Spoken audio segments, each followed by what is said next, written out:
Howdy, my name is Roger. I love my country, my truck, and Power Platform best practices. If you're serious about becoming a Power Platform solutions architect, join the Architects Accelerator. Now enough of my fake Southern accent, and let's hear from an actual participant of the program, Anna Black. Hi, I'm Anna Black. I'm the creator of Power Platform Cookbook. I joined the Architects Accelerator because I saw a post from Magdalena and she was so positive and inspired me to join and see what it's all about. Before joining the accelerator, I was avoiding AI. And then when I saw how to apply AI and practice like soft skills, and it just like it really opened my mind to try different things for myself with different tools and everything. It really helps you to evaluate what you know and what you don't know, because when you are doing your job for like so many years, you might be missing a trick and like a different approach.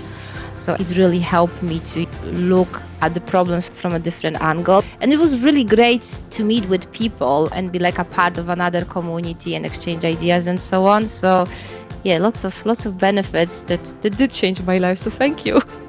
The link is in the show notes, or go to untethered365.com to learn more.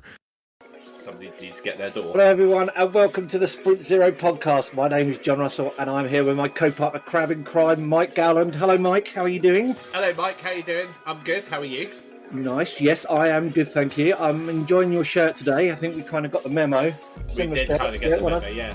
Do you know what it is? Do you know what it is now, John, as well? It's the start of the summer holidays. Yes. Yeah, you know that means 6 weeks of little children screaming on the podcast. Our guest today is Ioana Tanase, an expert working at the intersection of AI and accessibility. Diagnosed with dyslexia at 32, Ioana's personal journey has deeply informed her professional mission. She focuses on ensuring that generative AI and foundation models are inclusive for everyone, including individuals with disabilities and those experiencing mental health conditions. Ioana's work highlights the potential of AI to create a more equitable world by addressing the unique needs of diverse users. Hello, Ioana. How are you? Nice to have you on the podcast. Hey, folks. Lovely to be here. Gosh, intros are always a little bit awkward, right? It's like, I'm hearing about myself and I hate it. Oh my God, I think that's going to happen to us shortly, John, isn't it? Yes, potentially, yes. Potentially, yeah. So, Ioana, welcome to the podcast. Can you share a little bit about your journey and how you got into where you are today? Yeah. So I've been in the tech industry for about 14 years now. I joined Microsoft straight out of university, and wow. I'm still here. So something must have gone right, I guess. And I started back home in Romania in the recruitment team. And one of the cool things that kind of followed me through my career was the opportunity to try new things. So from Romania, I moved to the UK, and now I'm in France. But also there's been a journey in terms of the type of roles that I've been doing. And like John mentioned, like I was 32 when I was diagnosed as dyslexic. And that was a real pivotal moment for myself as an individual, but also for myself as a professional, because things were suddenly making sense. And one of those being my typos were like Schrodinger's cat. They're not there for me. They're there for everybody else. And even the feedback that I got until that point of my career of how I do things, or how I show up in terms of like, hey, your emails always have typos. That's a feature, not a bug. And that diagnosis just gave me the opportunity to be myself and have the freedom of expressing myself in ways that are authentic. And that kind of brought up the passion for disability, really. And I started reading a lot about it. And I realized this is the area I want to be in. So I made a career change around 3 years ago and switch over to accessibility. And in the last year or so, there's this small thing called generative AI that hit us all, I think. And suddenly there was this new opportunity of thinking of, hey, there's a lot of biases around disability and people who are disabled in general, because there is so little adequate representation of disability in the media, in movies, in society, you name it. And there was this opportunity to ensure that what we do is actually inclusive of people with disabilities. So that's what I've been working on the last year. And that gives me a lot of energy because it's such a cool area to work in, also such an important one. Biased, but I believe it's a very important one. Yeah, definitely. Yeah, definitely. One of the areas that I kind of have spent a lot of time in is kind of understanding mental health through my own personal challenges with it around anxiety and depression, as well as doing a mental health first aid qualification, and I lead the mental health first aiders at my current role as well. So, what areas do you think, in specific ways, can Gen AI help in that area for people with disabilities in general, but maybe related to mental health conditions? Yeah, absolutely. I'll give you a few examples across disability groups, and also I'll talk about mental health in specific because, one, there's such a need for support in that area, and it's also an area that I think still needs to develop quite a bit. So let's talk about generative AI in general, and I'll start with myself and people who are neurodiverse or have challenges, with reading or writing.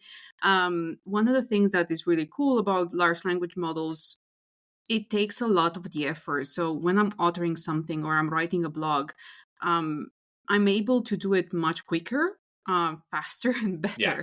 And this is a true example. I write blogs for my work stream, and it used to take me something like 4 to 5 hours to write a blog.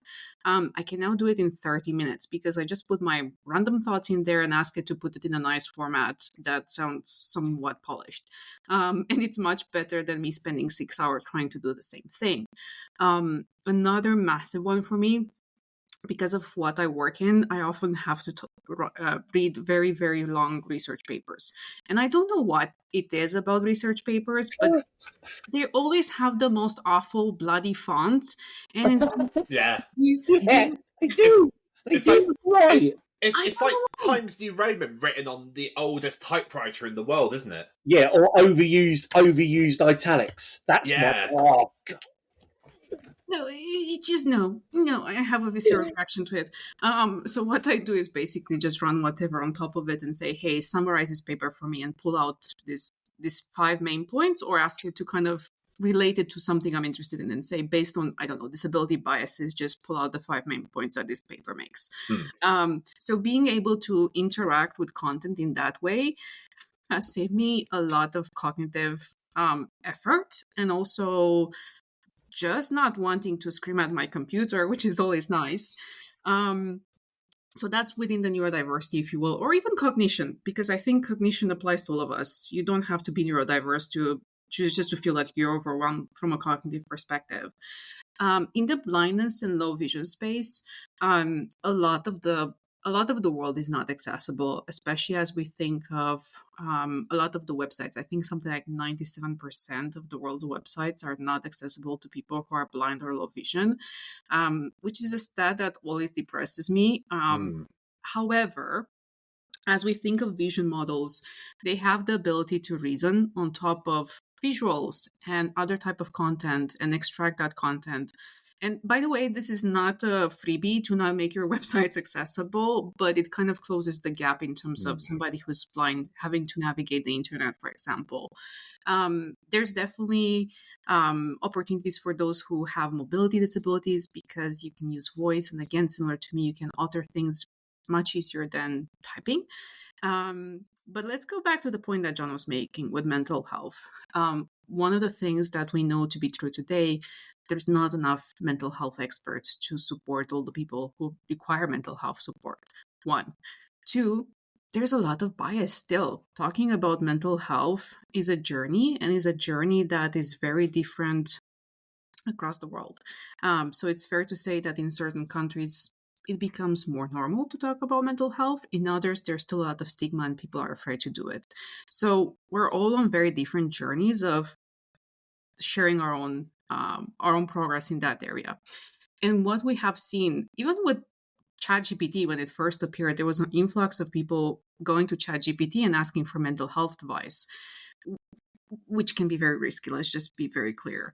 But there are companies out there that are founded by people who are mental health experts and therapists, and they're building on Azure OpenAI or other types of AI models in order to support mental health. So an example of that being a company called iWill in India. They specialize in Hindi because that's their main audience. And they were able to build a model that helps, and it's a chatbot that helps people that have low to middle severity levels of anxiety or depression. And they can basically go there and get mental health support. So what that does is it bridges that gap between there's no available therapist and these people want to have a safe environment in which to get support where they don't even have to disclaim to a human that they're experiencing a condition. And that tool also is very good whenever something goes above, let's say, low to medium severity. It kind of raises the flag and says, hey, we would recommend that you get in touch with a therapist, and here's our therapist will get in touch with you. So there's definitely more coming in that space. And that makes me very happy because, as I mentioned, there's simply not enough therapists available in the world. How are you finding the use of AI in that space, John? I'm curious. I'm going to bring it back to you. About mental health. To be honest, I'll be honest, I haven't really even thought about using it for that. I think the problem that, well, this is how I have experienced mental health or poor mental health episodes, is that I normally need someone to tell me that it's happening to me. Mm-hmm. So I can feel off center and something's not right, but I don't necessarily go to the obvious reason that it's my mental health that I'm suffering with. So I suppose the idea of a chatbot to me is probably one of the last things that I would think about. Like it's like I would have to literally have like a checklist. Yeah. And I have done this. I've written like cue cards for my wife that if she thinks my mental health is particularly bad, then she can go to these cue cards and ask these questions that will helpfully kind of get me out of that. So it's kind of, yeah, I can see maybe like, in the future, the whole idea of AI agents that are now coming to a thing where, you could potentially have something in your pocket, which potentially even detects the chemical changes or physical changes in your mental health. Because I do believe it's a physical stroke chemical response that's what causes it. That can then proactively engage with you and say, it looks like you're feeling a little bit anxious about something. Do you want to speak about it? Do you want to talk about it? So, yeah, it's before proactiveness, if that's even a thing, I think. Yeah. I think that is like where this is going to go, because with John, you need somebody to check in with you, really, don't you? You can't having a chatbot's kind of like irrelevant, because you're not going to go to the chatbot and say I'm feeling down. You almost need the chatbot to come to you and say, hey John, what's up? Yes. I wonder, when we go down that route in technology, is when will it get exploited? So we have this information about how people are feeling and how their brain chemistry is working.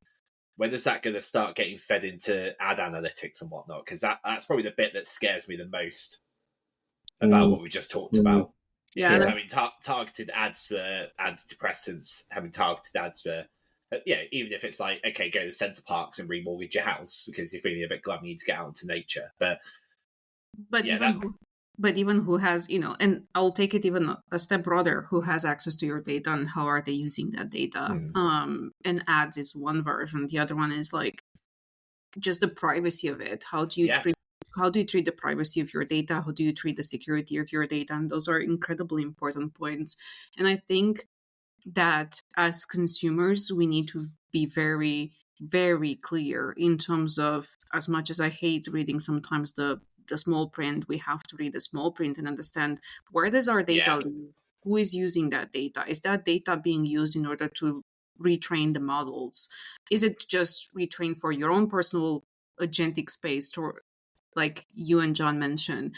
So I think all of those things are need to become critical for a consumer in order to make decisions of I will be using this system where I will not be using this system because my data is going to go here and there. Yeah. And ultimately it's a personal decision. Some people might feel like, yeah, I'm okay with getting those ads, or I'm okay with the data being used to research or whatever it is, versus other consumers might say, no, that's not something that I'm comfortable with. And this is I just thought of an idea. Maybe it will be like in a kind of walled garden ecosystem. So, like we've got the NHS, right? We've got the NHS in the UK. Are there other private medical insurance companies, etc.?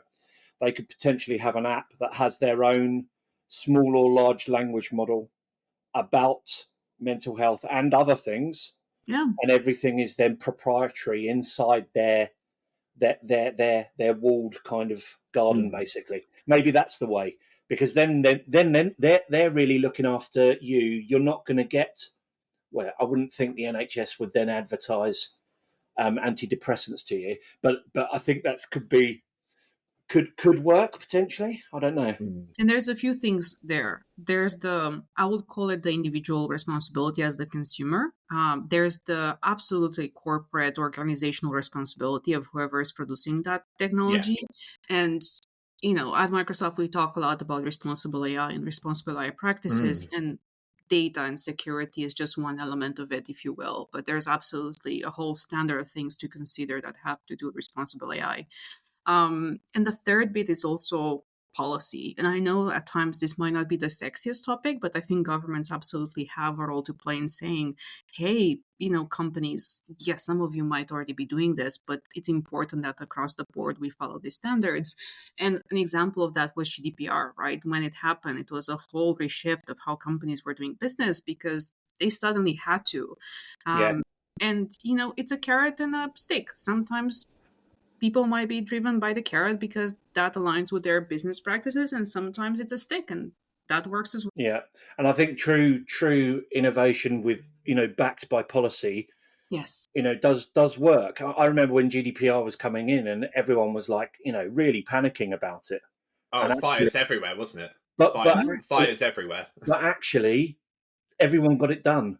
Yeah. When push comes to shove, they realise actually this is going to affect my bottom line if I don't have this in place. So therefore, I must have this in place. I'm going to get the people that I need to put it in place and do it. And that's what I saw across the board, and everyone kind of complied.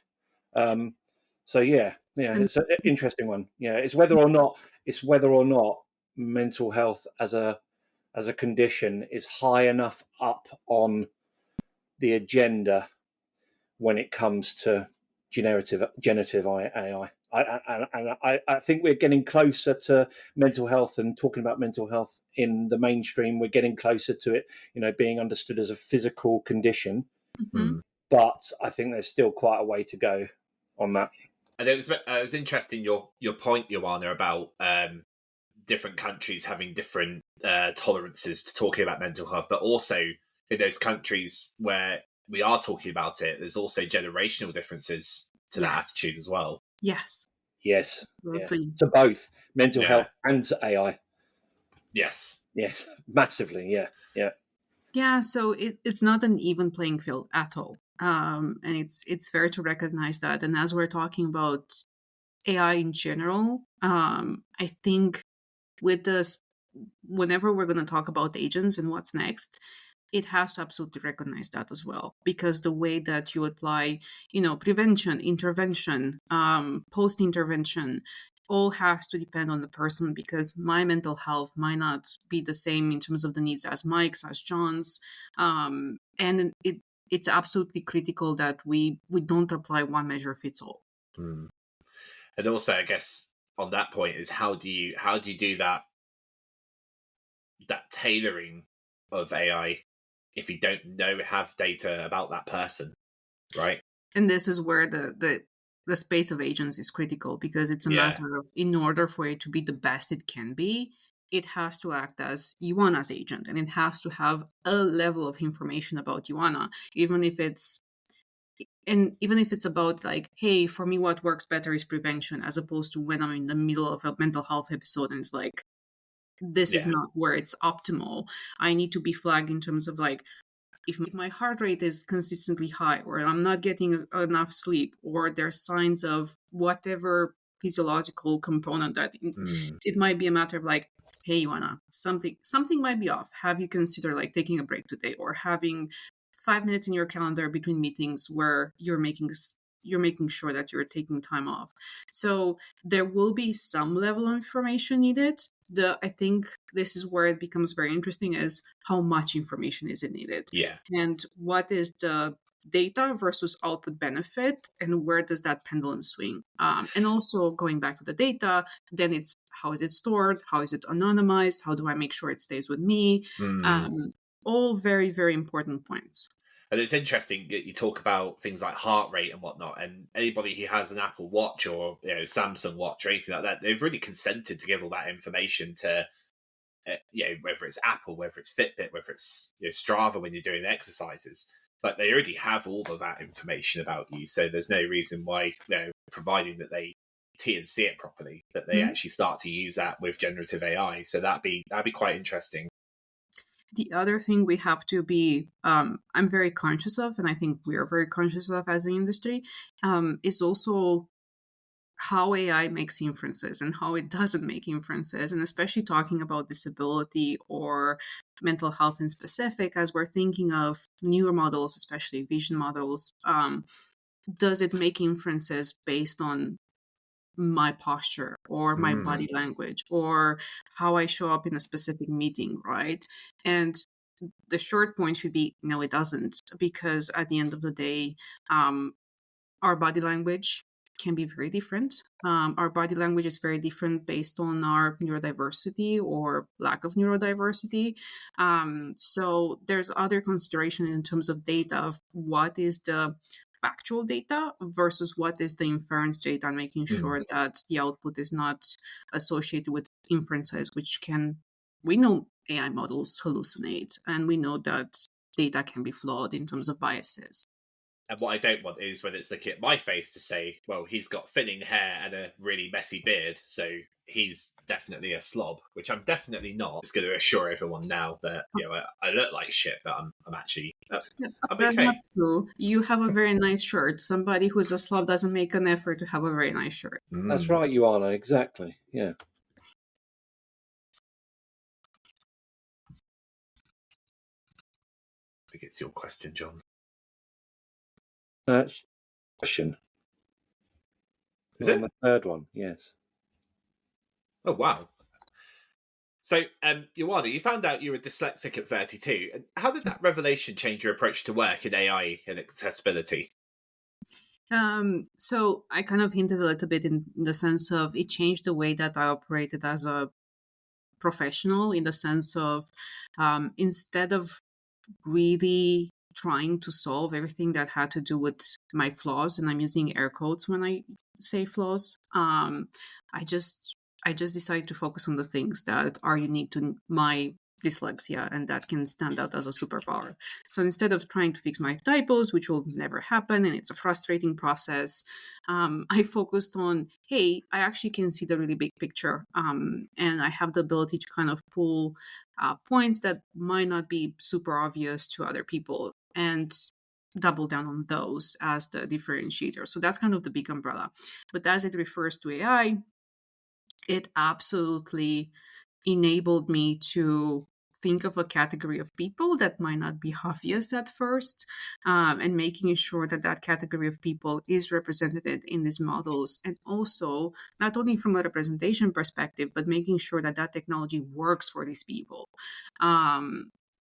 Because you can have the most amazing output if you can't access that technology because of your disability or identity. You can't get to the finish line if you can't even start. So that was another thing that absolutely changed the way I work. And in general, I would say my neurodiversity made me curious about other disabilities. And by joining a team that is very diverse from a disability perspective, I grew a lot. Yeah. I also made a lot of mistakes, lots. Some of them I want to go onto a table and hide, but it's part of the process. And what I learn is people are very generous and people are very kind and support you in that learning. And nobody's going to point in the finger and say, "How dare you?"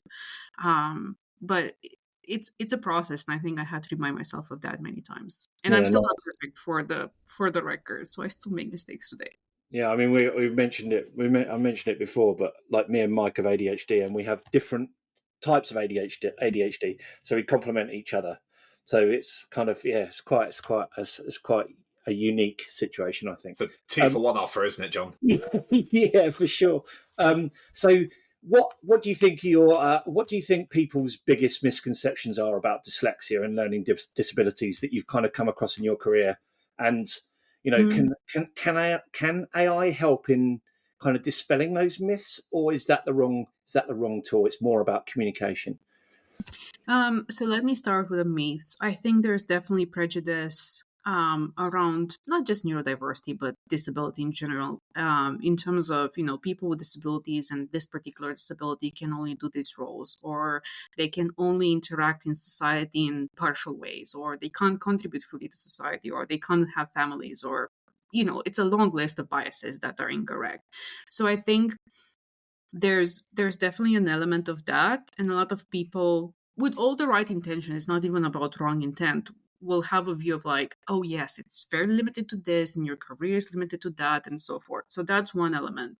The other element, and this is something that it's very important we change as a society, there might be biases for companies and employers in terms of like, hey, a person with disability might not be able to perform in the same way as somebody who doesn't have a disability. So maybe they're less productive, or maybe they're less able to deliver on things. Nothing can be further from the truth.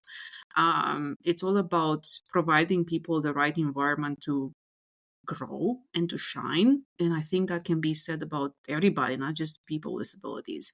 So that's the other myth that I encounter a lot of people saying like, yeah, but it might be more costly for me to hire somebody who has a disability, or wrong. Sorry, folks. Those are myths. Those are just like, it's Santa Claus doesn't exist.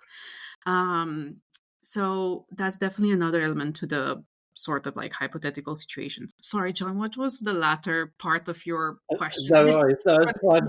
Work. I can only focus on one thing. I'm sorry. So, no, it's okay. Welcome to our brain. It's exactly. I have exactly the same problem. I don't know if you noticed it earlier on. Yeah. You get so stuck in something, you just forget what was asked. Yeah. Just then. What happened then? That's why we've got show notes, you see. Yeah, I shouldn't really run the podcast, should I? No, you should. No, it was about whether or not AI can help dispel those myths around disabilities, specifically around dyslexia. I think AI can be a great tool. And I think a lot of people with disabilities who are using AI will tell you that it makes life easier for them in many different ways. About changing those myths and biases, yes, if done right. And it goes back to the point of responsible AI practices. There has to be intent about, we know that as a society, there are biases around many forms of identity, not just disability, about gender, race, ethnicity, religion, you name it. So first step is awareness that output can be biased. Second point is, once you have a clear view of that, how are you measuring and how are you ensuring that you're co-creating with those communities? Because, for example, as a white female, I'm not able to talk about the experience of, for example, being Black and the associated biases that exist with that. So it's important that the communities who are affected are the ones who inform what those biases can be and their lived experiences.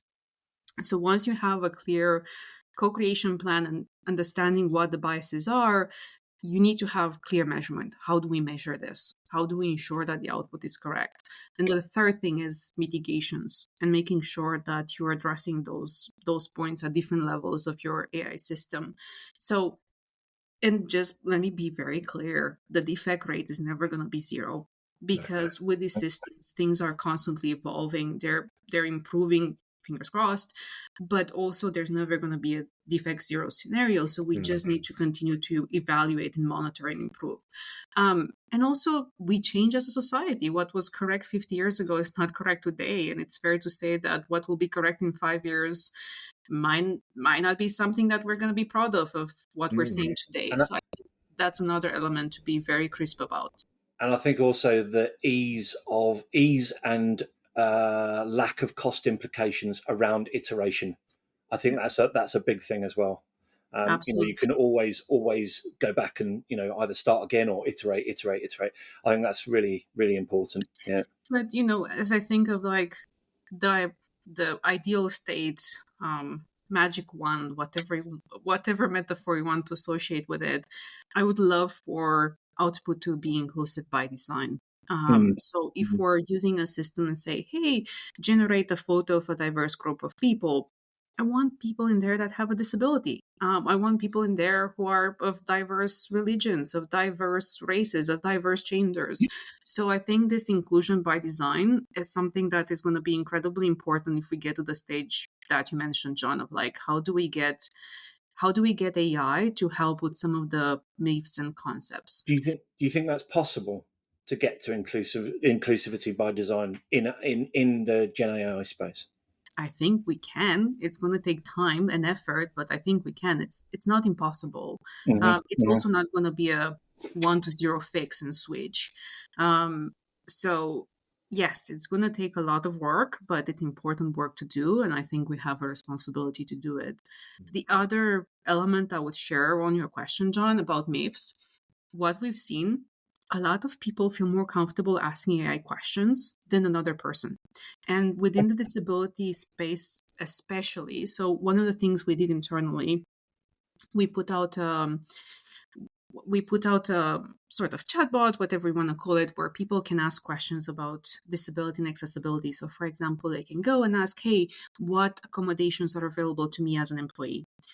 People are much more comfortable asking those questions to an AI system than their manager or their peer or HR. Very interesting, yeah. So, or even things of like, hey, my colleague is blind. What should I do in order to be inclusive? They're much more comfortable addressing those questions in a judgment-free space, or what they perceive as a judgment-free space, in the sense of like, the human might be judgment-free as well and happy to support, but they feel safer to ask the AI model that. So that's another way where, if done right, biases and inclusion can absolutely help within an AI model.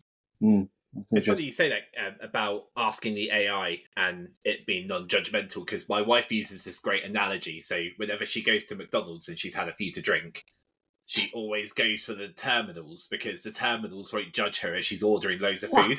I love it.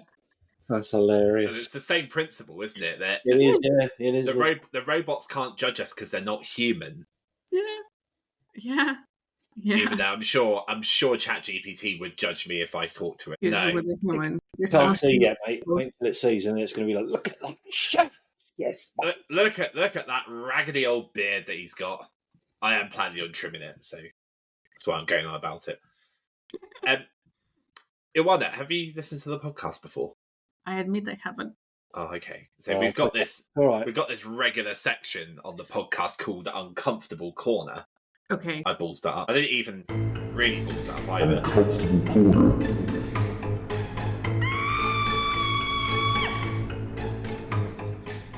So I must remember to press live next time. It's so much better when someone hasn't listened to the podcast before. Yeah. It's really good. I'll ask that question when we send out the form. So, Ioana, when was a time when you felt uncomfortable, whether that was in or out of work? Explain how you felt and how you managed to get through it, and what did you learn about it? Well, that soundtrack right there kind of made me very uncomfortable. And it's a very common answer. No wonder why. But so it's me screaming and John saying "uncomfortable corner." It's a lot to take in. But give me a moment to get the breather. But besides that, I mean, honestly, I have many moments when I feel uncomfortable, and I think learning is part of the process. But I'll give you a recent one that I felt so bad about, and kind of the emotional, like, I'm not proud of myself right now. happened just a few weeks ago. So we were in a work meeting, and one of the things about inclusion, people will share their preferred pronouns. And I mispronounced one of my colleagues that I work with a lot. And I felt so bad about it because obviously, one, it's such an important area. Two, it can really make. I was thinking of the other person and just the emotional turmoil I might have accidentally caused. And it went back to my own biases of just associations between a name and, what society says the gender for that name is. And I felt so bad, so bad. Obviously apologized. Obviously, since then, it's like, I really, really think more before talking. And that's not a bad practice anyway. So it taught me a lesson of just pausing and really thinking about what I'm saying and just making sure that I'm showing up in a way that I want to show up. And, fundamental to me is the respect I have for others. And I don't want to accidentally cause harm or, difficult emotions for another colleague, especially one that I work with every day and respect. And it's like, and one that I knew about, because it's different when you don't know. So you don't have that information. But when you have that information, like, I had zero excuses. So yeah, that stayed with me. And I can tell you, I still feel bad about it. Despite the fact that the other person was very, very, very caring and very understanding. And funny enough, they ended up reassuring me. And it wasn't how it's supposed to happen, but people are kind in that way. So there you go. That's my very uncomfortable corner. Nice one. Yeah. Well yeah. I promised to share a real one, so here you go. No, it's interesting that I've personally, like, in my day-to-day life, I've not come to that sort of situation before, but I can imagine, like, how you would feel getting that wrong, especially with somebody you work with so closely, right? Yeah. Where you're aware, because when you're not aware, but that also taught me a lesson of defaulting to neutral pronouns. So where I'm not familiar with what a person's preference is, I just default to they, them. So if somebody's saying, hey, I'm working with so-and-so, and they don't mention a pronoun, or I'm not aware of that person, I just say they, them to refer to that person as a safer way. And that works because it's just neutral and nobody's going to get offended by that. And it's become quite. I've noticed. I'm not really on social media, but I've noticed on LinkedIn now you can add your pronoun on there, can't you? And I assume other platforms. Yeah. So, somebody correct me if I'm wrong. You can probably add that as well. So yeah, it's becoming. Obviously, it is really important. It's how you identify yourself, right? We have I think it also slows your speech down because you consciously have to make that effort. Effort's maybe the wrong word. But you consciously have to make that change to be inclusive, and that actually probably improves your delivery of whatever message you're trying to convey, I think. Yeah. Absolutely. Yeah. And I think in this world of rush, it's good to have the reminders to slow down. I think I'm going to employ that as much as possible because I do that. I do talk. I can, especially when I get passionate about something, I can talk at like a million miles an hour. My wife is like, "What on earth are you saying?" So yeah, I think this would be a good thing for me to kind of take on board. Thanks for sharing. Yeah, take a lot of thought into what you're saying and how other people may interpret what you're saying, right? And it's that thing that always stops me from posting on social media. I write something and I read through it like 5 or 6 times and think, have I insulted anyone in what I've written, or have I offended anyone in what I've written? And I'm literally just like, it's the blog post about Power Automate. It's like, who am I offending? Probably no one. But I in the back of my head, I get, I don't know how to describe it. I get very like conscious that I'm either going to upset or Can I give some advice there? Yeah. Inclusion is not meant to stop you, right? And being inclusive is not meant to stop you. So a few things that might help your situation, Mike. Obviously, your intent, again, super positive. Even the fact that you're thinking of how are people going to react to this, it's very good. It's the first step, awareness. Second is you know what I do a lot of times? I might put it through any sort of rewrite AI, speaking of AI, and say, hey, am I using any potential terminology or words, or is anything in this body of text that might be exclusive or offended to any sort of identity? And it catches a lot of things. So you can always kind of do just an AI check of, is there anything in here or terminology or words that are potentially exclusionary? Helps. The other thing you can do, have a human review it. That is not you. With some critical pieces that I put out where I'm like, hey, this is super important, I want to make sure I get it right. I might have somebody that I really trust review it, and that somebody would be of diverse background to me and diverse identity to me, because again, you want to make sure that you're not in a echo chamber, right? And you're not just kind of like preaching to the same choir. And then the other one is mistakes will happen. And even with the best intent, even with the best sort of homework, something might accidentally happen. And that's okay. It's about how you recover from that, right? It's not about being perfect. It's about, hey, acknowledge this happened. So sorry. Gonna edit it and we're gonna move on. And I had an example. This was a year ago.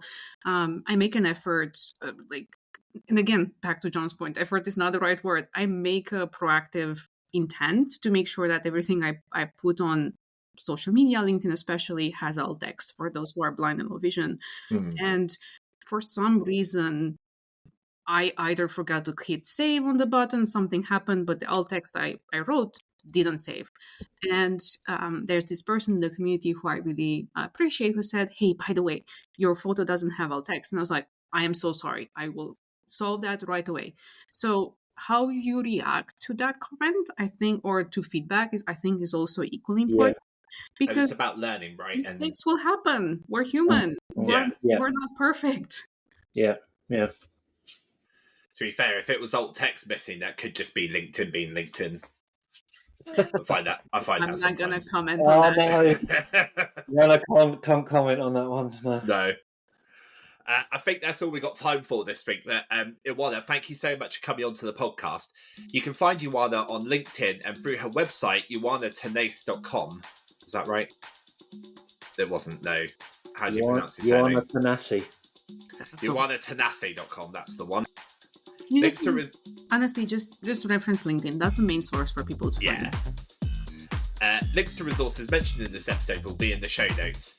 Music today was provided by Ken Like Fit. You can find his music on Spotify, which the link you can find in this episode's show notes. Additional music used in this episode is also credited there. Be sure to subscribe to the podcast so you don't miss the next episode. We would also really appreciate it if you gave us a follow on LinkedIn. And if you're really enjoying the podcast, then please give us a review on your chosen podcast platform. Thank you. Everything all right, John? Yeah. Oh, okay. This has been Sprint Zero, and we've been John Russell. Say goodbye, John. Bye-bye. Ioana Tanase. Bye, folks. And I've been Mike Gowland, and we'll see you in the next episode. Love you, Mike. So you got a new follower from today. This is a lot of fun, and you guys are absolutely amazing. You have such a great dynamic, and you get a new follower from me today. Oh, thanks. Love you too. Yeah, love you too. Amazing, though. So how long? Do you still have time? How long have you been doing this? 42 minutes and 11 seconds. Finally. Oh, sorry. About 7 months or so. I'm Sean. I run the Architects Accelerator. It's an 8-week training program to help you become a solutions architect. Now, I'm not going to sit here and tell you how awesome it is. We're just going to hear from previous participants. My name's Mike Colling. My name is Sander. Hi, I'm Danielle. Hi, I'm Luke. Hi, I'm Callum. I work as a senior functional consultant. I signed up for this because it sounded something that I hadn't seen anywhere else. And that's what I liked about this course, is that we were focusing about taking the right requirement and proposing to the customer the right solution. It's showing how to use the whole platform and how to build better solutions that could last a long time. I don't have a background in software, and given that it's changing so fast every single day, I needed a guided way of learning. If the solution architect is the direction I want to go, I have taken something from every day of those classes and have applied them to my work. Found it really useful and really enjoyed it. Use promo code SPRINT0 to get $50 off.